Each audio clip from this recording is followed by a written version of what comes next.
Red Bull had a nightmare of a weekend at the Brazilian Grand Prix. Max Verstappen had to be perfect to have any chance of contesting the Drivers' Championship, and sadly for him and Red Bull, the car just wasn't where it needed to be. Now, with 3 Grand Prix and a sprint remaining, he is still mathematically in with a chance, but his 49-point deficit to leader Lando Norris is likely to be too much. All the odds point toward McLaren taking both championship titles, but that hasn't stopped them accusing Red Bull of breaking cost cap rules. Today, I'll check out how McLaren are trying to kick Red Bull while they're down, so don't go anywhere. So despite Verstappen's fantastic drive from the pit lane at the Brazilian Grand Prix, third place wasn't what the 4-time champion needed. He had to beat Norris and Piastri at every one of the remaining races to stand any chance of pipping them to the World Drivers' Championship. Even if he did beat them both at every race, they also needed to drop points. A Verstappen win with Norris finishing second wasn't going to be good enough. Red Bull really struggled in Sao Paulo. One aspect of the sprint weekend is the lack of testing time that the teams get. They don't get to play around with setups as they would at a normal Grand Prix weekend, and it showed at Red Bull. Max and Yuki were all over the place during Saturday's competitive sessions, dropping points in the sprint before an astonishing double Q1 exit. It was the first time in Verstappen's career he's ever been out in Q1 on pure pace. There have been mechanical issues that have stopped him from progressing in the past, but never has he been out just on how fast he can drive. It was an astonishing sight seeing the Red Bull trackside team, which is probably the best in the sport, fall so short. After qualifying on Saturday, Verstappen said he could forget about winning the World Championship. With a car that was well off the pace and starting from grid spot 16, you can understand why he would say that. Verstappen qualified 6th for the sprint, in which he gained 2 places by passing Fernando Alonso's Aston Martin at the start and moving up a position when Piastri crashed. Afterwards, he complained of a lack of grip in the car, and the changes Red Bull made in an attempt to improve it before qualifying actually made it worse. Verstappen said he and the team did not know why the car was so uncompetitive. "We need to understand what our problems are first of all," he said. "It's not been good. It seems that we don't really understand why it's going that way. There was just no grip. I changed a few times the car and it didn't work. That's something that we need to figure out." Red Bull even changed the floor on their car, reverting to an older specification to the one that had been influential in their step-up in performance when it was introduced at the Italian Grand Prix in early September. "It's 2 different floors, so clearly that is not it," Verstappen said. If Max was to have any chance of continuing his title challenge, Red Bull had to make drastic changes. 16th on the grid meant nothing if Max couldn't progress, so Red Bull broke parc fermé, sacrificing 16th for a pit lane start in exchange for a new engine and a complete setup reset. The introduction of a completely new power unit, including all of its elements, which took Verstappen beyond his allocation for the year, probably proved to be the most significant change, as it gave him extra power due to Red Bull not having to worry about reliability. Instead, they could push Verstappen's engine as hard as they wanted.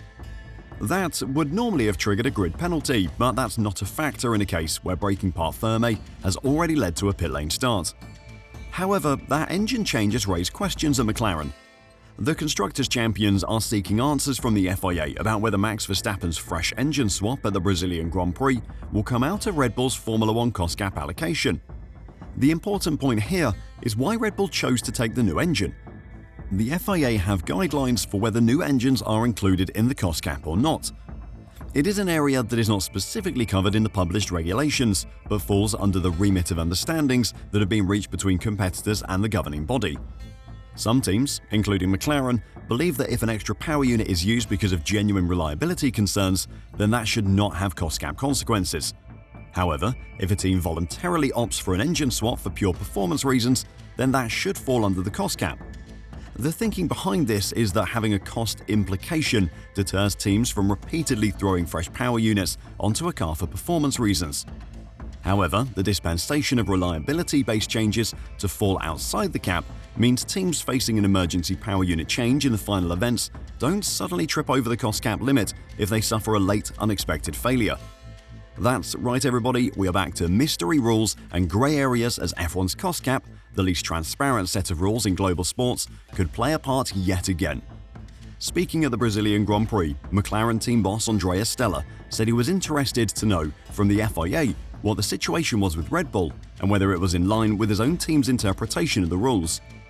And that was especially important because he says McLaren's belief about the financial impact of engine changes for performance reasons is why his squad is steering clear of such a swap.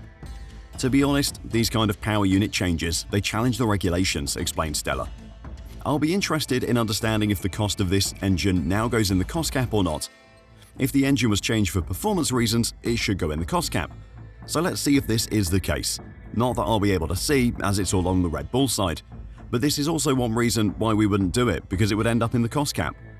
The biggest problem with the reliability versus performance swap is trying to prove which it is. If Red Bull say that the reason they did it is because of reliability concerns, then how are the FIA going to prove that it isn't? Are they going to force Red Bull to show them data which proves it was for reliability reasons? The problem with that is an F1 team could always take a new engine for reliability reasons. If you want to run your engine at max power all the time, then you need a new one almost every race.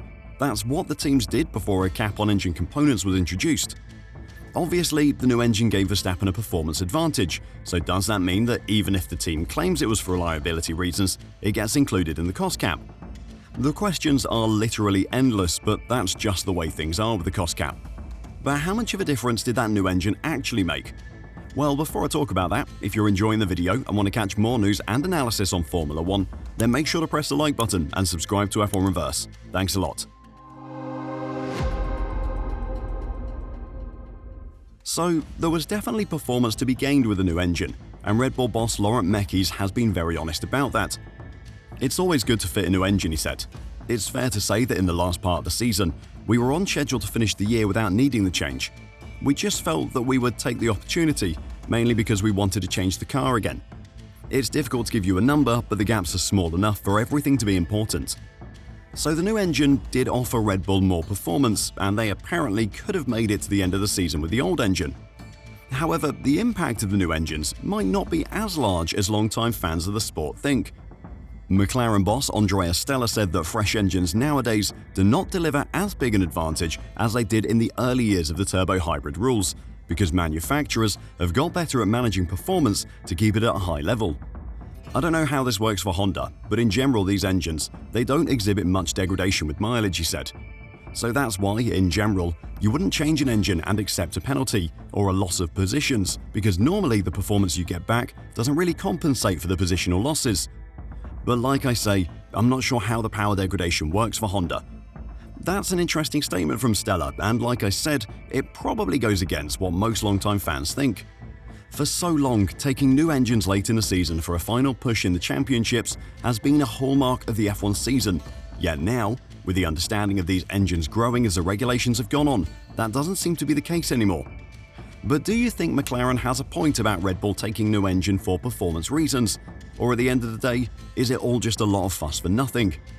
Let me know what you think in the comments down below, and until next time, drive safe and bye for now.